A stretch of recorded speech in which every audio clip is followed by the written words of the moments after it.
In ancient India, one of the ways in which kings would extend their power over a larger territory was the performance of a yajna, or sacrifice.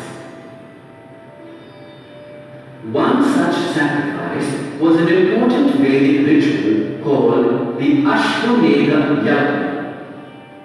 As the name suggests, Ashwa means horse. The horse used for the yajna was a healthy white stallion. The king anointed the horse while the chief Brahmin whispered holy chants into the animal's ears.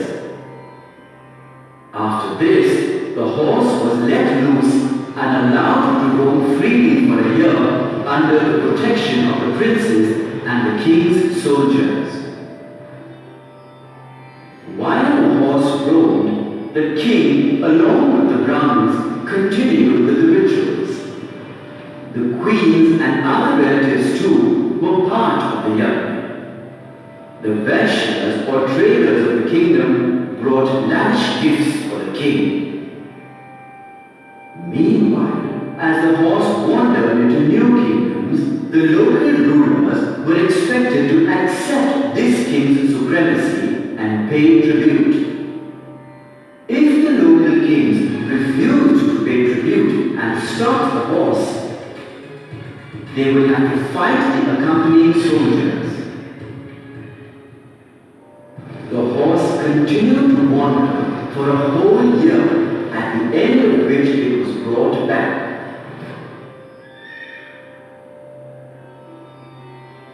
Along with the horse came all the rulers who had accepted this king's supremacy. They brought gifts and attended the rest of the rituals. At the end of the rituals, the horse was sacrificed. The king who performed the sacrifice was now recognized as a Maharaja, or a mighty king.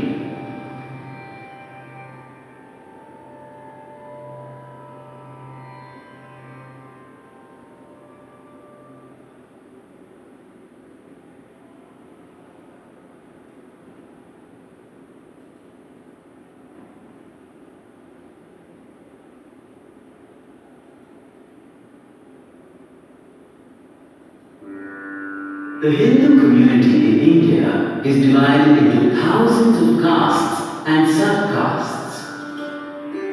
The caste system originated during the Vedic period when the 4 Vedas were written.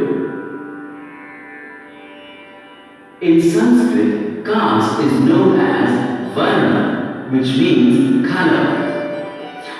Each Varna was based on the occupations of the people of that Varna. Indian society was largely divided into 4 varnas. The Brahmins occupied the highest position in the caste system. They were scholars and teachers of the Vedas. They also played the role of priests. The Kshatriyas were warriors and rulers. They were in charge of defense and administration. The Vaishyas consisted of merchants and traders. The Shudras were placed at the lowest levels of the caste system. They performed manual jobs that were considered dirty by the higher castes. Over a period of time, the caste system became rigid as the status of an individual was determined by his birth in a particular caste and not by his profession. For instance, a child born in a Brahmin family was regarded a Brahmin. A person born in the other Varnas was not allowed to become a Brahmin even if he was well versed with the Vedas.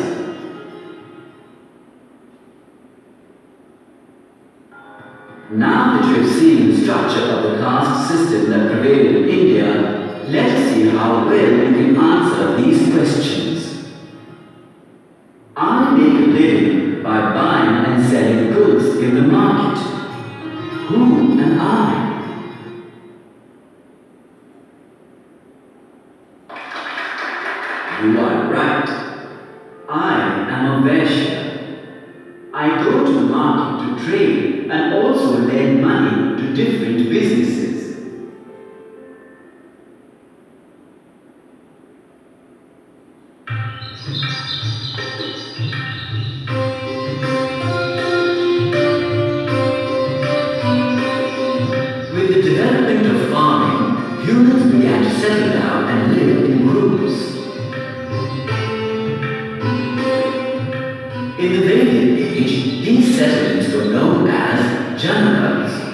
that is, the land where the Jana or tribe has set its foot or settled down. These Janapads mostly developed in the northwest part of India during the Vedic period. The Janapads were small settlements and their main occupation was agriculture. People started growing crops like rice, sugarcane, wheat, barley and mustard.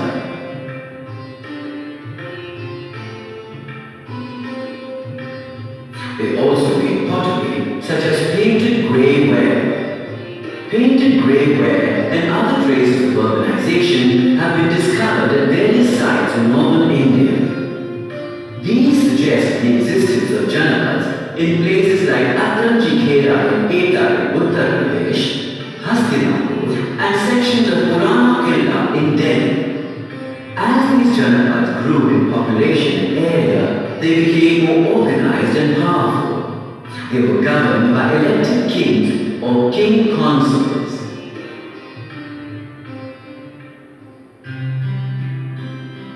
Often, an existing king of one Janapad would take over other Janapads and proclaim them as his own. Thus evolved the Mahajanapads, which were groups of several Janapads.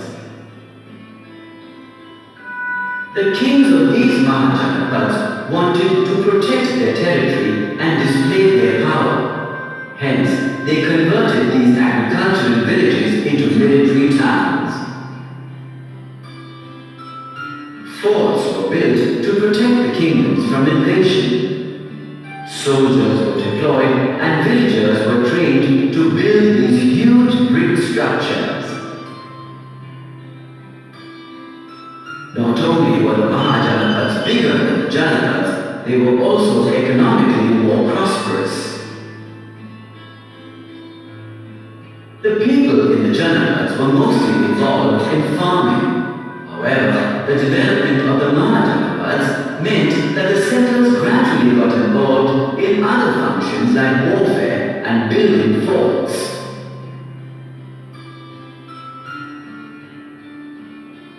By the later Vedic period, there were 16 Mahajanapads in the Indian subcontinent.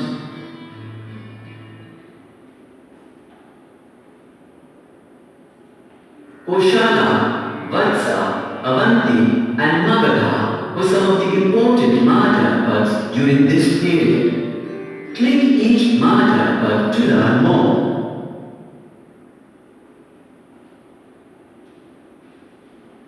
Koshala was a great cultural and political center. It was later merged with Magadha.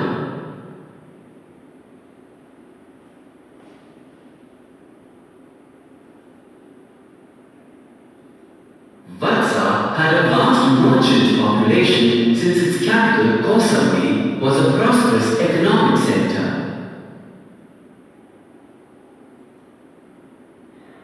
Avanti was a major center of Buddhism.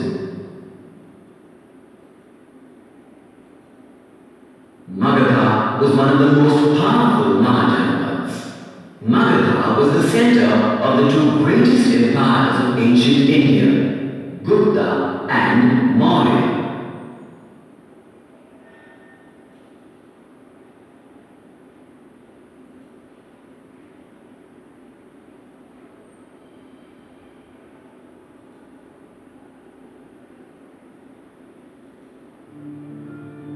This is the Brihanayaka. It has many of the stories and speeches of Buddha.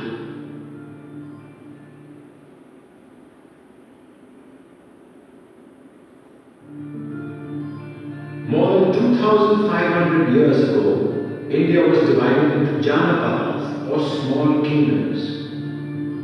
Most of these kingdoms had one ruler. A ruler could expand his kingdom by performing big sacrifices. A Raja became a Maharaja when other kings accepted his superiority. Magadha was one such Mahajanapada. However, the kingdom of Vajji was different. The capital of this Mahajanapada was at Vaishali. The former of government here was different, known as Ghana or Sangha. Ghana is a group that has many members, and Sangha means an organization or association. Going by the name, the Rajas under the Vajji kingdom came together as members of an association. All the rulers met in assemblies and discussed and debated before taking any decision.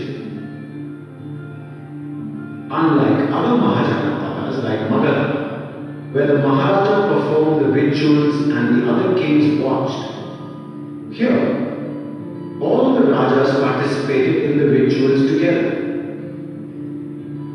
Slaves and common women were not allowed to be part of these sanghas. Slaves used to toil in the fields. The kings of those times also collected taxes. Coins were made for people to easily exchange money. The people of Vaishali in the Vajji kingdom were religiously tolerant. Both Mahavira Jain and Gautama Buddha began their preaching here.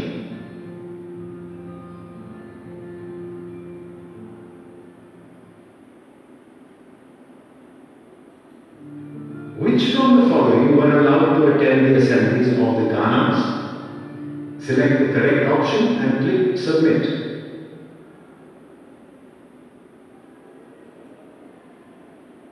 Excellent. Soldiers were allowed to attend the assemblies of the Ganas.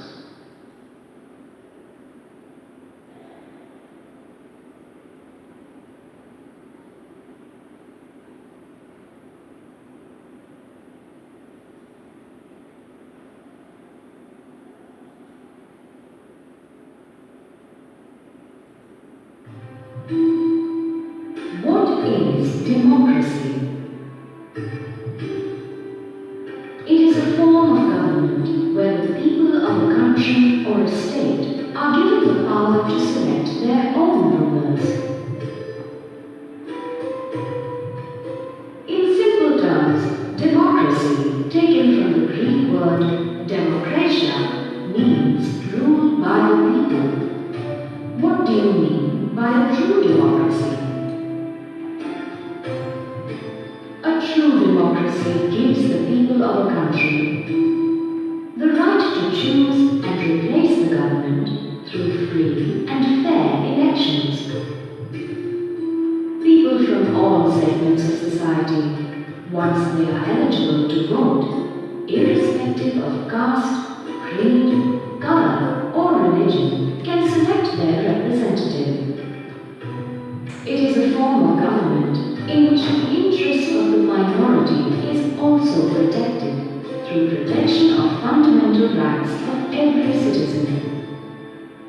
It limits the powers of lawmakers by providing a system of checks and balances between the different agencies of the government.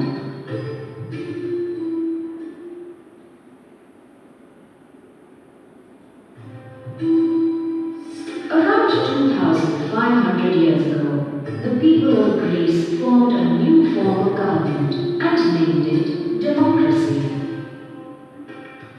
This form of government existed for about 200 years in and around the areas of Athens. All free men over the age of 30 were considered as full citizens.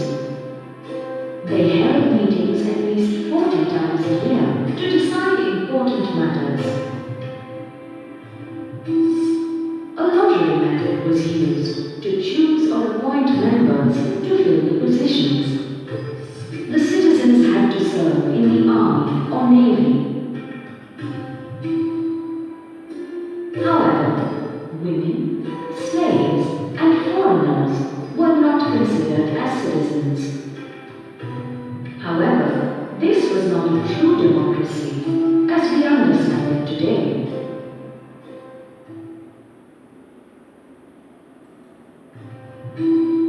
Let us analyze the early form of democracy in Greece to understand why it was not a true democracy. In ancient Greece, only free men over the age of 30 were considered full citizens. Women and slaves were not considered as citizens, which is not a feature of a true democracy. In a true democracy, all citizens have equal rights.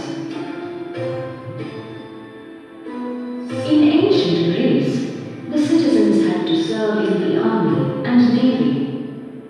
In a true democracy, a citizen is free to choose a profession of their choice. In modern democracy, we do not have the lottery method to fill positions. Now, government representatives are elected by the citizens of the country. This form of democracy had its share of imperfections, but it has very strongly influenced and shaped the governments of modern world, including India, that adopted a democratic form of government after independence from the British rule.